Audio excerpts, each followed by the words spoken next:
संसार में कुछ ऐसे लोग भी हैं, हमारे देश में भी करोड़ों हैं, जो भगवान का अवतार मानते ही नहीं।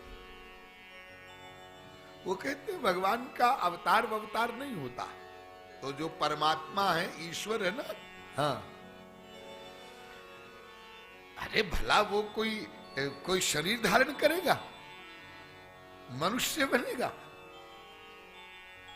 पशु पक्षी बनेगा? नहीं नहीं नहीं, ऐसा नहीं हो सकता। भगवान का अवतार नहीं हो सकता, भगवान का जन्म नहीं हो सकता। और वो जन्म नहीं हो सकता भगवान का, इसके पीछे जो तर्क देते हैं वो तर्क हमारे ग्रंथों का ही देते हैं। देखो जी, आपके ग्रंथों में ये बात लिखी है ना कि जातस्य ही ध्रुवो मृत्युर ध्रुवम जन्म मृतस्य च। एक एक शब्द पर ध्यान दीजिएगा।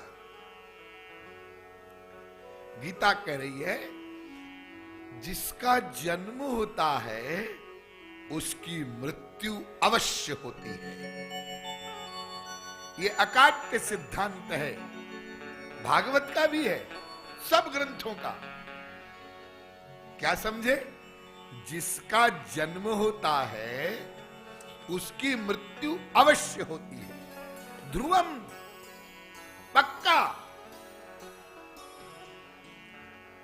तो वे लोग जो भगवान का जन्म नहीं मानते, अवतार नहीं मानते हैं, वो कहते हैं आपके ग्रंथों में ये बात लिखी है कि जिसका जन्म होता है उसकी मृत्यु होती है। हाँ लिखी है। तो फिर आप कहते हैं कि भगवान का जन्म हुआ? हाँ हुआ। तो जब भगवान का जन्म हुआ आप मानते हैं, तो फिर आपके ग्रंथों के अनुसार ही भगवान की मृत्यु भी हुई होगी।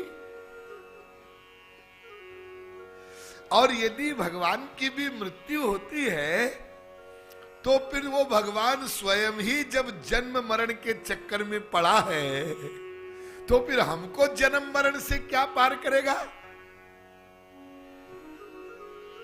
ये तर्क देते हैं वो लोग जो अवतार को नहीं मानते। ये लॉजिक है उनका। इसलिए भगवान का जन्म नहीं होता, हो ही नहीं सकता। वो मनुष्य के रूप में हो ही नहीं सकते। अच्छा, तो फिर हमारे तो जिनको हम भगवान मानते हैं, राम भगवान, कृष्ण भगवान, ये तो वो कहते हैं भाई राम कृष्ण ये हुए होंगे, ये नहीं कहते हो कि हम राम कृष्ण को मानते ही नहीं। हुए होंगे कोई राम कोई कृष्ण, लेकिन वो भगवान नहीं थे। तो वो महामानव थे, बड़े बलवान रहे होंगे, बड़े अच्छे इंसान रहे होंगे, बड़े सुंदर रहे होंगे। तो ये तो हम मान लेते हैं कि भाई वो महामानव थे, साधारण मनुष्य नहीं थे। लेकिन राम कृष्ण ये भगवान थे, ये हम नहीं मानते। ऐसा कुछ लोग कहते हैं, हम नहीं कह रहे, कुछ लोग कहते हैं। और वो इस निष्कर्ष पर पहुंच जाते हैं कि भगवान का अवतार नहीं हो सकता। और इसके आगे सुनो एक बात, अरे कुछ लोग तो ऐसे भी हैं, हमारे देश में कई संप्रदाय हैं जो ये कहते हैं कि भगवान तो निर्गुण निराकार ही होता है, सगुण साकार तो हो ही नहीं सकता।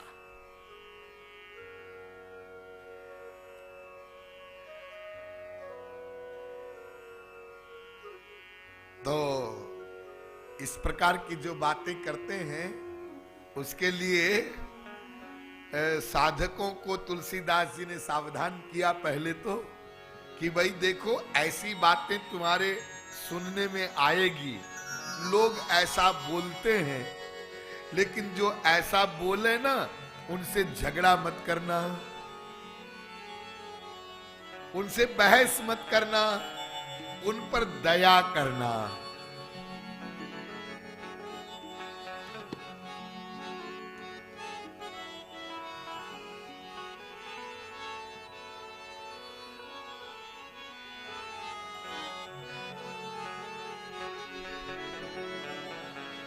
हरि माया बस, हरि माया बस, जगत भ्रमाहि, तिनहि कहत कछु अघटित नाहि।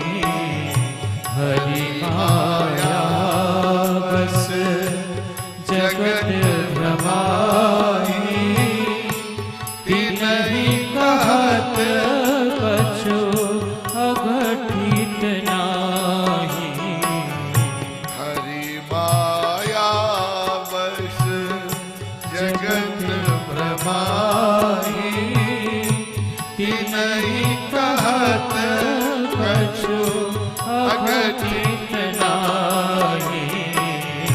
हरि माया बस, जगत भ्रमाहि, तिनहि कहत कछु अघटित नाहि। जिन कर माहा मोह मद पाना, जिन कर महा मोह मद पाना, जिन कर माहा मोह मद पाना, जिन कर महा मोह मद पाना, तिन कर कहा करिय नहीं काना। तिन कर कहा करिया नहीं गाना। हरि माया बस, जगत भ्रमाहि, तिनहि कहत कछु अघटित नाहि। हरि माया बस, जगत भ्रमाहि, तिनहि कहत कछु अघटित नाहि। अरे बेचारे मायाधीन जीव हैं, हाँ? ये कुछ भी बोल सकते हैं। सात्विक बुद्धि हुई तो सत्व गुणी बातें करने लग गए, अच्छी अच्छी बातें करने लग गए। राजसी बुद्धि हुई तो राजसी बातें करने लग गए। तमोगुणी बुद्धि हुई तो तमोगुणी बात करने लग गए। माया के 3 गुण है ना, तो इसलिए भगवान के अवतार का विरोध करने वाले जो लोग हैं उनकी बातों पर ध्यान नहीं देना है। लेकिन आप लोग समझ लो, आपके समझने की चीज है। देखो, जो लोग ये कहते हैं कि भगवान तो निर्गुण निराकार ही होते हैं, वो साकार हो ही नहीं सकते, उनसे पूछो कि तुम भगवान में गुण मानते हो? हाँ, गुण तो मानते हैं। निर्गुण, निराकार, निर्विशेष। एक तो ये सिद्धांत मानने वाले लोग हैं जिसमें कोई गुण नहीं है, कोई आकार नहीं है और वो निर्विशेष है, विशेषण नहीं कोई भी। अच्छा, और एक सिद्धांत मानने वाले हैं नहीं नहीं, निर्गुण तो नहीं है, गुण है उसमें, गुण लेकिन निराकार है। सगुण निराकार, निर्विशेष। अच्छा, तो आप भगवान में गुण मानते हैं? जी हां, मानते हैं। तो भगवान में कौन कौन से गुण हैं? वो सर्वज्ञ है, सर्वदृष्टा है, सर्वनियंता है, सर्व साक्षी है, सर्वशक्तिमान है। एक एक शब्द पर ध्यान दीजिए। वो सर्वशक्तिमान है, ये मानते हो? जी हाँ, मानते हैं। अच्छा, अब देखो, एक आत्मा होता है, आत्मा। जी हाँ, हम सब यहां पर बैठे हैं। जी हाँ, अनंत आत्माएं हैं। जी हाँ। अब आप एक बात बताइए, आत्मा निराकार होता है कि साकार? आत्मा निराकार होता है ना? किसी ने देखा आत्मा को आज तक? अरे बड़े बड़े वैज्ञानिकों ने बड़ा प्रयास किया। जिस व्यक्ति की मृत्यु होने वाली है, बस हो ही जाएगी, उसको कांच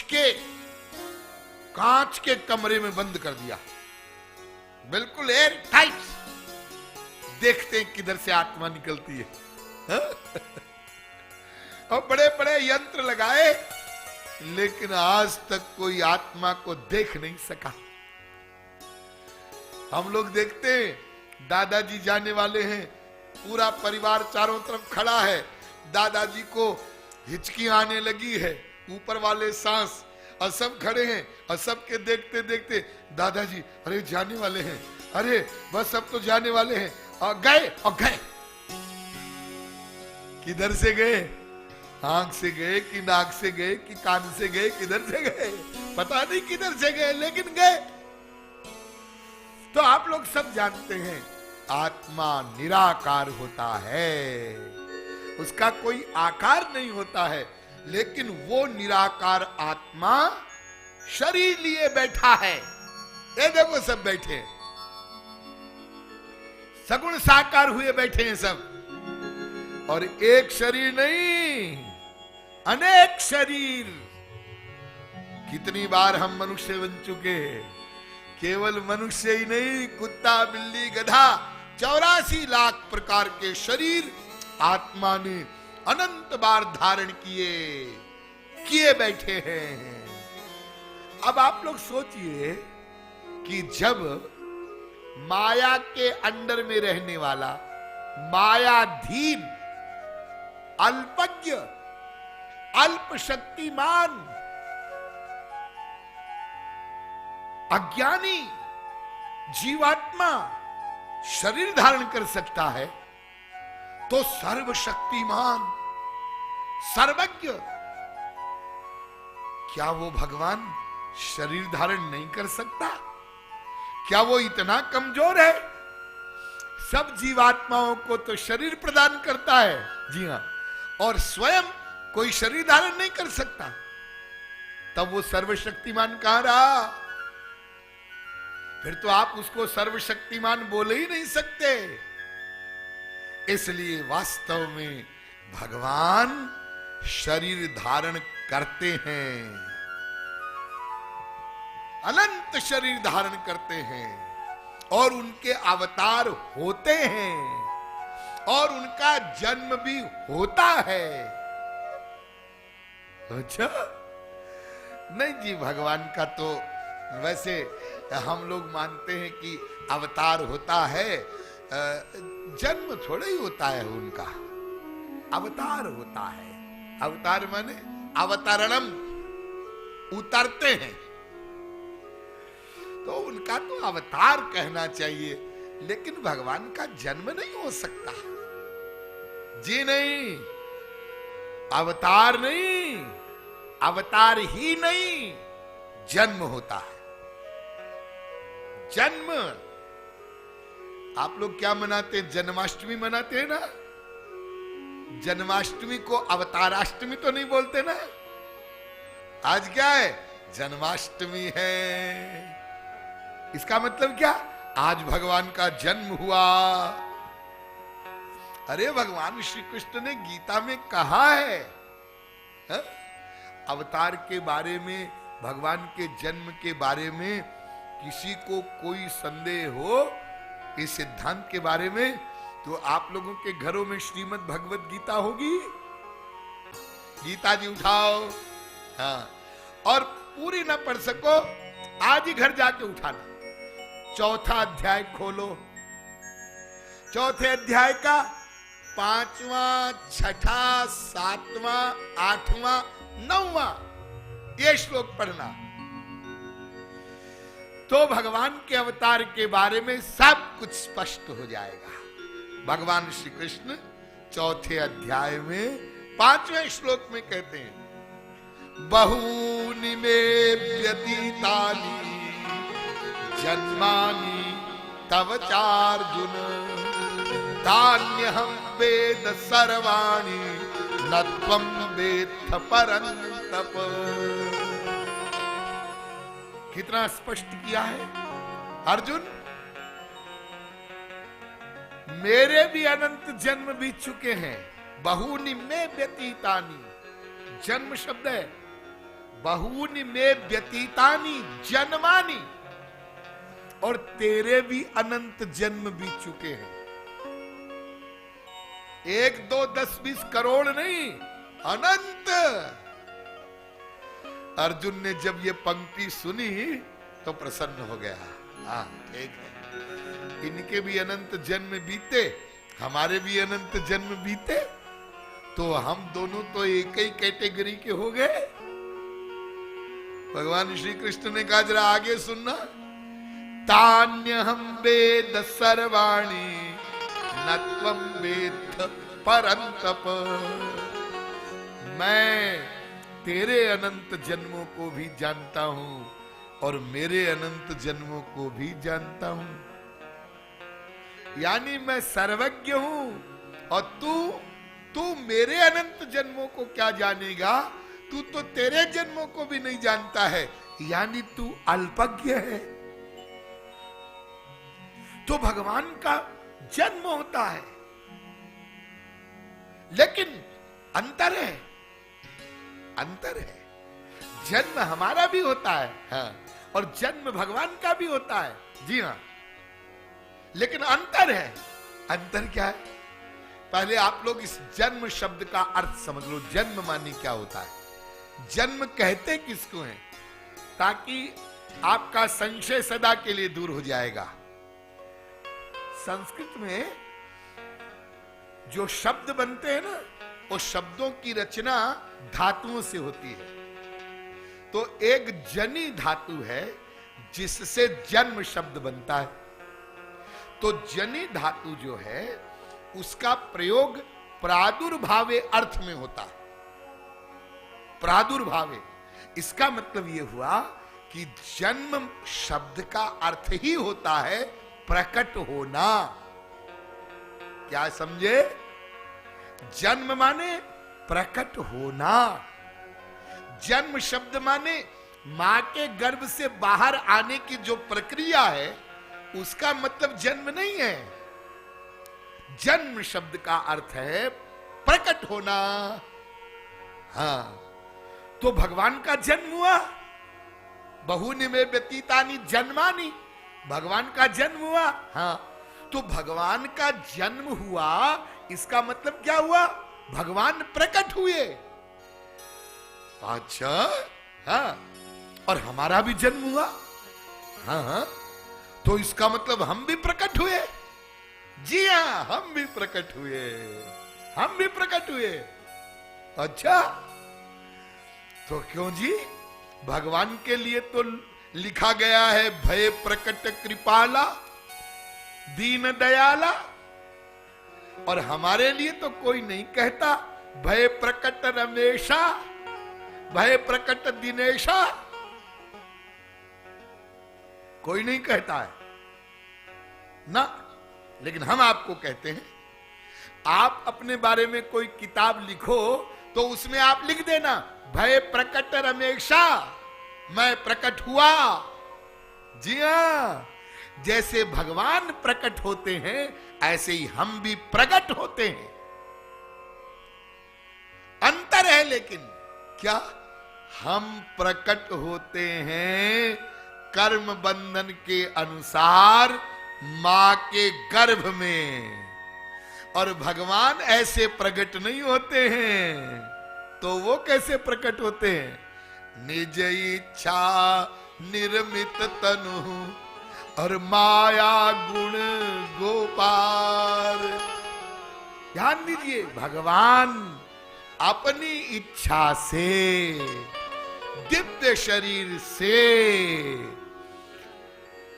मां देवकी वसुदेव जी के सामने चतुर्भुज स्वरूप में प्रकट हुए, मां कौशल्या के सामने प्रकट हुए, बाहर, अंदर नहीं।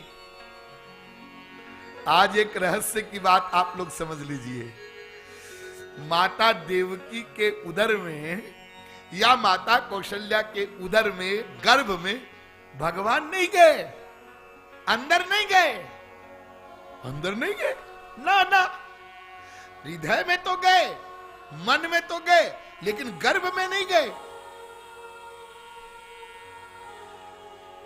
तो फिर देवकी मैया का, यशोदा मैया का क्या पेट नहीं बढ़ा जैसे गर्भवती स्त्री का बढ़ता है?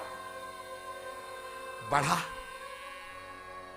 जैसे सांसारिक गर्भवती स्त्री का पेट क्रमशः 9 महीने तक बढ़ता है और उसको ये फीलिंग होती है कि मेरे पेट में बच्चा है।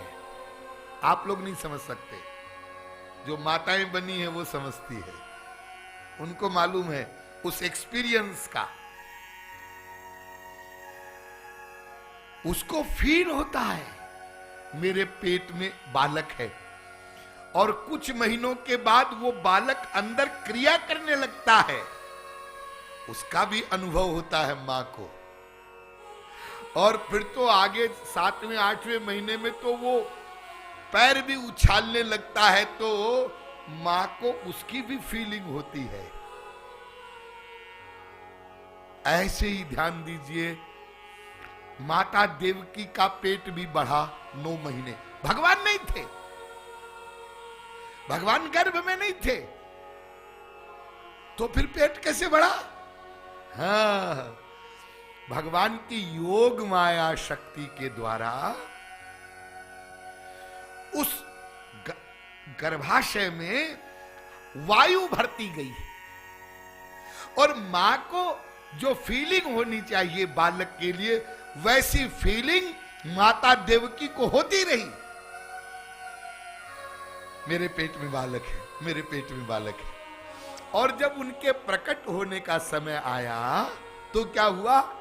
गर्भे च वायुना पूर्णे, वो गर्भ जो वायु से पूर्ण था, तो उनको फीलिंग हुए बिना वो वायु तो निकल गई और सामने भगवान बाहर प्रकट हो गए।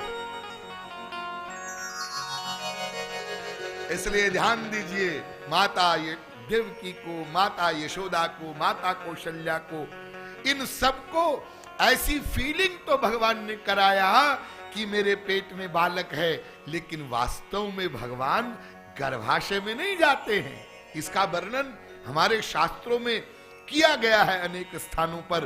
तो भगवान भी प्रकट होते हैं और हम भी प्रकट होते हैं, हमारा भी जन्म होता है, उनका भी जन्म होता है, लेकिन हम लोग माया के अंदर में, मां के गर्भ में, शरीर में प्रकट होते हैं। आत्मा नित्य है, आत्मा का प्रारंभ नहीं है, इसलिए आत्मा भी गर्भ में प्रकट होता है, लेकिन भगवान अपनी इच्छा से दिव्य शरीर को धारण करके बाहर प्रकट होते हैं।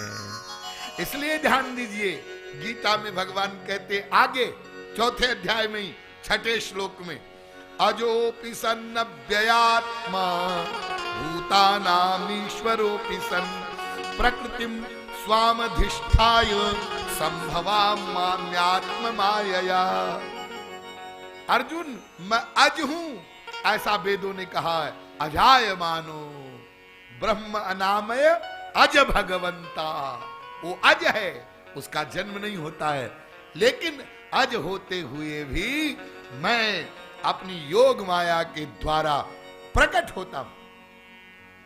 इसलिए फिर कहा, जन्म कर्म च मे दिव्यम एवं यो वेत्ति तत्वतः, मेरा जन्म भी दिव्य होता है और कर्म भी दिव्य होता है।